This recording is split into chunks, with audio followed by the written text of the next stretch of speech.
तो movie start होती है जहाँ पर दो आदमी लिजर्ड को पकड़ने के लिए इस बंजर जमीन पर फंदा लगा रहे होते हैं। तभी दूसरे साथी को वहाँ पर कुछ आवाज आती है और वो जैसे ही वहाँ पर जाता है वहाँ पर एक काफी बड़ा गड्ढा होता है और वो जैसे ही गड्ढे में झांकता है वहाँ से उसका दूसरा साथी निकलता है पर उसके साथी को किसी ने पीछे से पकड़ा हुआ था और वो चीज उसके साथी को अपने साथ अंदर ले जाती है और ये दूसरा आदमी वहाँ से भागने लगता है। पर ऐन मौके पर ये गाड़ी स्टार्ट ही नहीं होती और जब स्टार्ट होती है तब तक काफी देर हो चुकी थी क्योंकि वो अजीब सी चीज ने इस आदमी को पीछे से पकड़ लिया था और हमको उस अजीब सी चीज का सिर्फ हाथ दिखाया जाता है और वो इस आदमी को अपने साथ अंदर ले जाती है। और अब इसके बाद हमको एक सिटी का क्लब दिखाया जाता है जहाँ पर ये भाई बहन गाना गा रहे होते हैं। इस लड़के का नाम होता है काव और इस लड़की का नाम होता है जेन। और जब इनका कॉन्सर्ट खत्म हो जाता है तब इनके पास पानी लाया जाता है। काव जेन को बताता है कि हम लोग जितना भी पैसा कमाते हैं उसका एक काफी मोटा भाग ये मैनेजर ले जाता है और पहले मैं जिस कंपनी में काम करता था वो लोग भी ऐसा ही करते थे, इसलिए मैंने उस कंपनी को छोड़ दिया था। और तभी इस क्लब में पुलिस आ जाती है।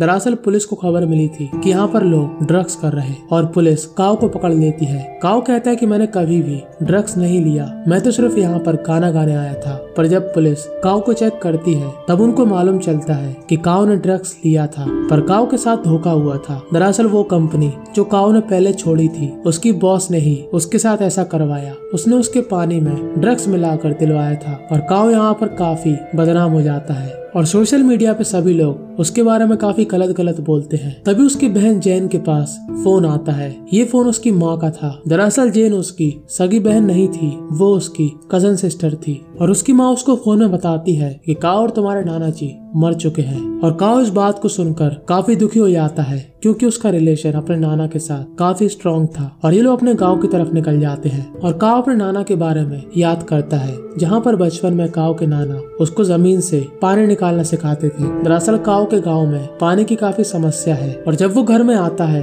तब वो सभी से मिलता है और घर वाले उसको देखकर काफी खुश होते हैं। दरअसल काव अपने घर 10 साल के बाद लौटा था। दरअसल काव के माँ बाप बचपन में ही मर चुके थे और उसकी पूरी देखभाल उसके नाना ही करते थे, इसलिए उसका लगाव अपने नाना से कुछ ज्यादा ही था। तभी वहाँ पर एक और लड़की आती है जिसका नाम होता है फोन और फोन काव को देखकर ज्यादा अच्छे से रिएक्ट नहीं करती और इसका रीजन हमको आगे मालूम चलेगा। यहाँ पर काव का एक और कजन होता है जिसका नाम होता है यो, जो फोन के साथ सेल्फी लेना चाहता है। दरअसल फोन एक काफी फेमस यूट्यूबर थी और वो यहाँ पर इसलिए आई थी क्योंकि वो भी काव के नाना की काफी रिस्पेक्ट करती थी। और तभी हमको दिखाया जाता है फ्लैशबैक जहाँ पर काव और फोन का बचपन दिखाया जाता है। फोन अपने पापा के साथ काव के नाना के पास आई थी। दरअसल फोन ने 2 कीमती लिजर्ड पकड़ी थी और जब फोन के फादर काव के नाना के साथ चले जाते हैं तब काव लिजर्ड को आजाद कर देता है और कहता है कि हमको किसी भी जानवर को कैद नहीं करना चाहिए। और काव की ये बात फोन को इम्प्रेस कर देती है और ये लोग काफी अच्छे दोस्त बन जाते हैं। और अब प्रेजेंट टाइम पर फोन कहती है कि अब मैं यहाँ से जाने वाली हूँ। अब यो काव को उसके नाना की कार दिखाता है जिससे वो पानी निकालते थे और काव की पुरानी यादें ताजा हो जाती हैं। और तभी हमको वही सूखी बंजर जमीन दिखाई जाती है जहाँ पर उन दोनों आदमी को किसी अजीब चीज ने पकड़ लिया था। और हम लोग क्या देखते हैं कि वो दोनों आदमी अभी तक जिंदा है पर वो एक मिट्टी के जाल में फंसे हुए हैं कि तभी एक अजीब सा हाथ आकर उसको मार देता है। अब काव अपनी बहन जेन के साथ फोन की यूट्यूब वीडियो देखता है जहाँ पर फोन के यूट्यूब पर 8 मिलियन सब्सक्राइबर हो चुके थे और मेरे अभी तक 1000 भी नहीं हुए। बेकार है भैया, मैं तो टूट गया। तो फोन 8 मिलियन सब्सक्राइबर की खुशी पर अपने चैनल पर एक चैलेंज रखती है कि जो भी मेरी गांव की बंजर जमीन में पानी ढूंढेगा उसको मिलेगा काफी बड़ा प्राइस। और अब काव, जेन और यो डिसाइड करते हैं कि वो लोग भी इस चैलेंज में पार्टिसिपेट करेंगे अपने नाना की कार से। और वो अपनी गाड़ी को तैयार करते हैं और वो जैसे ही उस प्लेस में जाते हैं जहाँ पर उनका चैलेंज होने वाला था वो लोग देखते हैं कि वहाँ पर काफी ज्यादा भीड़ है और काफी दूर दूर से लोग वहाँ पर पार्टिसिपेट करने आए। और यहाँ पर जेन के साथ उसका मैनेजर भी होता है। जेन सबको रूल बताती है कि सभी टीम को एक फ्लेयर गन दी जाएगी जिसका इस्तेमाल वो जब भी करें जब उनको पानी मिल गया हो। और फोन काव को देखकर काफी सरप्राइज होती है क्योंकि उसको उम्मीद नहीं थी कि काव यहाँ पर आएगा पार्टिसिपेट करने। और तभी वहाँ पर एक आदमी आता है जिसकी एंट्री से हमको मालूम चल जाता है कि ये इस मूवी का बैड कैरेक्टर है और इसका नाम होता है जी। और जी फोन को देखकर उस पे लट्टू हो जाता है और उसके साथ फ्लर्ट करता है, पर फोन उसकी तरफ ध्यान नहीं देती और उसको इग्नोर करती है और जी की बहस काओ के साथ हो जाती है। और अब ये चैलेंज स्टार्ट होता है जहाँ पर सभी लोग अपने अपने तरीके से पानी ढूंढ रहे थे और एक टीम के दो साथी पानी को ढूंढते हुए दूर निकल जाते हैं और इनको वही गाड़ी दिखती है जो उन दोनों आदमी की गाड़ी थी जो पहले दिखाए गए थे। और जैसे ही वो इस गाड़ी को स्टार्ट करते हैं कोई अजीब सी चीज इनके पीछे पड़ जाती है और ये लोग उसको चकमा देने लगते हैं, पर तभी वो चीज आगे से आ जाती है और होल करके इन दोनों को अंदर ले लेती है। अब रास्ते में काओ को कुछ प्लेट्स दिखती हैं, तभी वहाँ पर दूसरी टीम आती है। वो कहती है कि ये प्लेट्स एक मॉन्स्टर को दूर करने के लिए रखी गई, पर काओ को उनकी बात हंसी मजाक लगती है। अब काओ अपने नाना की गाड़ी में अपना मेडल देखता है जो कि उसको बचपन में मिला था और कहानी फिर से काओ के बचपन की दिखाई जाती है, जहाँ पर काओ अपने नाना से काफी नाराज था क्योंकि उसको मेडल मिला, पर काओ के नाना वहाँ पर नहीं आए।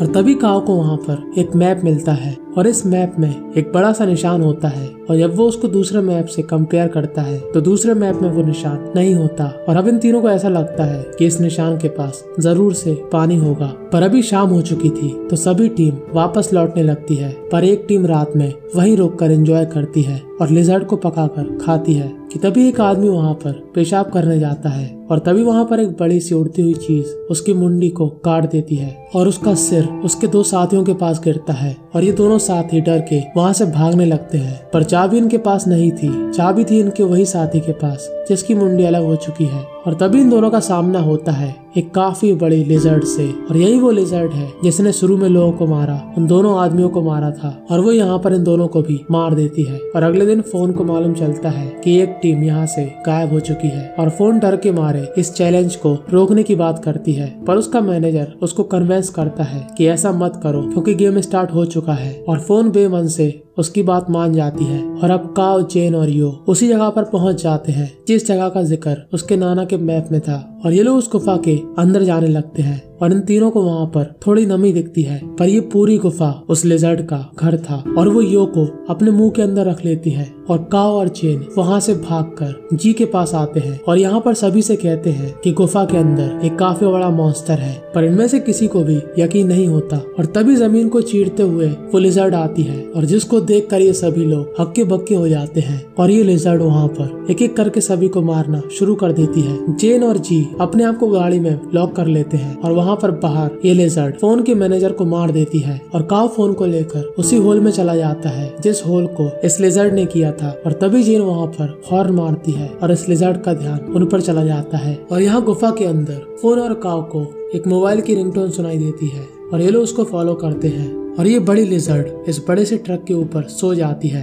और ये दोनों डिसाइड करते हैं कि लोग दूसरी गाड़ी में जाकर यहाँ से भाग जाएंगे क्योंकि इस गाड़ी की चाबी उनके पास नहीं थी। और काओ और फोन को यहाँ पर उस लिजर्ड के अंडे देखते हैं और ये लोग वहाँ पर क्या देखते हैं कि यो अभी भी जिंदा है और वो एक मिट्टी के जाल में फंसा हुआ है और वहाँ पर और भी लोग होते हैं, पर ये मिट्टी के जाल काफी मजबूत होते हैं। दरअसल ये बड़ी लिजर्ड हर किसी को नहीं मारती थी, वो उनको मुंह में रखकर यहाँ पर कैद कर देती थी ताकि उसके बच्चे बड़े होकर इनको खा सके, क्योंकि माँ अपने बच्चों की फिक्र सबसे पहले करती है। और दूसरी तरफ जेन अपनी जान को खतरे में डालकर इस ट्रक से बाहर निकलती है जब ये लिजर्ड सो रही होती है, पर उस गाड़ी का दरवाजा लॉक होता है और जैसे ही जी उस गाड़ी का दरवाजा खोलता है लिजर्ड वहाँ पर जाग जाती है और जी को पकड़ लेती है और जेन इस गाड़ी के अंदर घुस जाती है। और गुफा में काओ कहता है कि हमको बाहर जाना चाहिए, पर फोन कहती है कि हमको लोगों की हेल्प करना चाहिए जो यहाँ पर फंसे हैं। काओ कहता है कि हम पहले बाहर जाएंगे फिर हेल्प करेंगे, पर फोन कहती है